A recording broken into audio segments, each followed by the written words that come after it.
Alright, so I thought I would start from a different vantage point. I just showed everybody my license plate number, whatever. I don't normally park back here, just because I had a bunch of stuff to unload because my trip to the garden was very fruitful. So there's my little garden shed. There's the other way access from my backyard. I showed you in an earlier video to go around the back of the shed where all the wood and stuff is. So that's there. So this is my garden gate. So I was trying to explain to you guys that I had taken up a couple patio stones here. Something dug a hole. I'm not sure what that is. I've got to move those over. So just along here, this is all open before. There was no fence or anything. So there's a bit of grass here, and I think what I'm going to do is actually pull this all up because it's kind of all yucky anyway, so I think I might just pull it all up and replace with gravel. I'm not sure. I don't typically use back here a whole heck of a lot, except to park. Well, I shouldn't say a whole heck of a lot. I use it a lot in the summer to park my car back here so that people can park down my extremely long driveway, which I'll just give you a quick glimpse of. Sorry for the shoddy camera work here. So that's the street over there. I don't normally have blue boxes and stuff off to the side. So yeah, that's my really super narrow parking on a super busy, well, it's not super busy, it's just busy right now, it's rush hour. But I live on a boulevard, so there's like that median in the middle, which is usually planted with gorgeous flowers and tulips, and they're actually coming up now, so I'm so excited to see that come up. So you can see my property marker over there. I had to have a survey done. That's another story for another day. So yeah, one single car parking single file down my driveway, or you have to park across the street in a parking lot. It costs money to park there, or permit parking or otherwise. One of my neighbor's garden is all lush and gorgeous this summer. I'll show you what he did because it's beautiful. I love it. So getting back to over here. So I think what I'm going to do is I'm going to pull up all this stuff. And the whole reason why I didn't put the fence, well, not the whole reason, a big part of the reason why I didn't put the fence all the way over is A, to give me more room, especially when I'm offloading stuff from my car or whatnot. There's a walnut tree right above me. So for a good portion of the year, it's dangerous to park back here. Also my meter's here, so I just wanted the meter people to have access and whatnot. So this is my gate. And today we went to all the nurseries we could think of. There's some puppies here. We went to all the nurseries we could think of to take a look to see what stock was already in, get some ideas and whatnot. Oh, those are my planters from out front. I finally moved them. Dad, if you're watching, it's not Christmas anymore. Yes, I know. I finally moved them. They were frozen in the pots for the longest time. So I'm going to dismantle some of those pieces and then brown bag the rest. So a couple things I got at the nursery, non-plant related, a lot of it. I finally picked up this sign that I've wanted forever, and it's a good thing I went today. It was the last one. I was hoping it would be on sale, that's why I waited, but it wasn't. It's worth it. I love it. I got it at Sheridan Nurseries. And then I got these two little signs for my gate, because in the summer I expect people just come to the back rather than go through the front, just to make sure that the gate's closed, because my two little muffins will always be out here. They've been exploring underneath the deck, so ever more important for me to replace the lattice work around it so little monsters don't get stuck under there because they're big bums. Anyhow, so those planters were not from the nursery today. So that's something I've got to do. I'm quite pleased because I bought my first tree. I'm so excited about this. I just noticed the tag was still on it. Anyhow, I didn't go to buy anything today at all. I went to go and check out what they had available. My favorite nursery, I think, for outdoor perennials is Groby's. I don't know. I just like their stuff. I find their prices awesome too, for what it is. So this is my cherry tree, which I wasn't going to buy right away, but this was the only I want to call it an espadrille. That's how much I love shoes. I'm just telling you, espadrilles are not trees. It's an espalier. It is a dwarf variety, so it should only get to be about 6 feet tall, which is great because that's about as high as my fence. Maybe it might get a little bit taller. We'll see. There's 3 different varieties on there. There's a Bing cherry. There is Lapin cherry. I want to say Lapin cherry, but that's not it. Where's the tag? Oh, you can't even see it.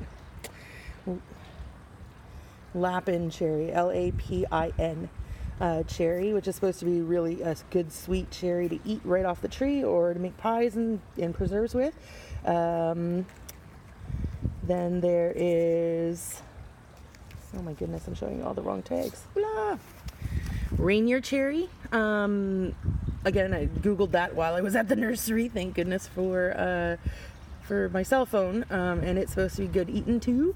And then one of these is up here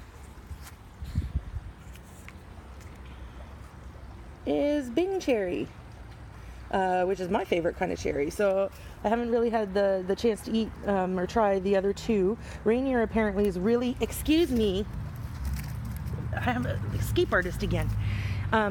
Rainier cherry is supposed to be really, really good eaten in the States. Everybody apparently loves it. I'm just so happy because look, I have a little cherry blossom.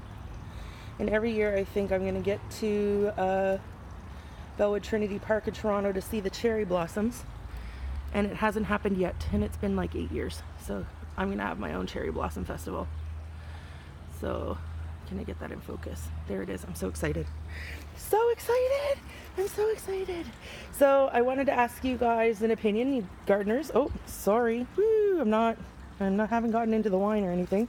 It says on here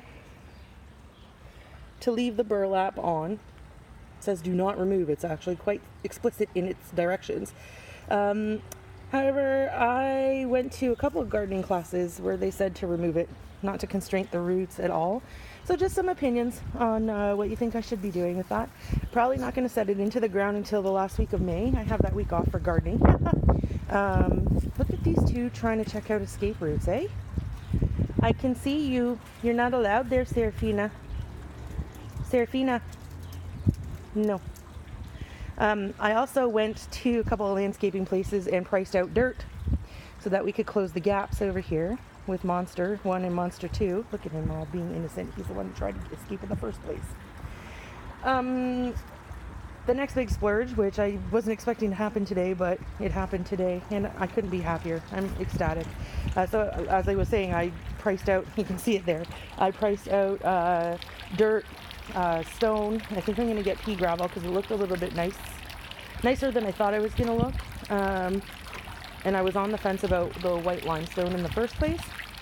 So I think I'm going to go with pea gravel. Again, any comments that you have on it, advice, I'm open to it. So I got myself this fountain, and yes, I know it's only going on one side. That's because it's not level. I just plunked it on the most level piece of land I have at the moment. So I'm so excited about this. It was actually quite a deal. It wasn't on clearance or anything, but there were only 2 left in stock. It's no longer available. I had to get it. And to save the $80 delivery fee, I had to unpack it all from its box and stuff it in my teeny tiny car. And I felt like kind of a dork doing that in the middle of Lowe's parking lot, but whatever, it is what it is, and I saved $80, so that's life. There's also no way I would have been able to lift that box at all. So they would have plunked it on my front step, and I would have had to have unpacked it anyways to get it back here. So I'm pretty happy about that. It stands maybe, I'm going to say 4 feet tall. Maybe. As you can see, 3 tiers. It's made out of cement, which is kind of neat. I wish it was cast iron, but I don't have tens of thousands of dollars to spend. Yeah, I'm happy with it. So I'm going to have to dig, I guess, a trench to figure out this little situation, because that's not happening all summer.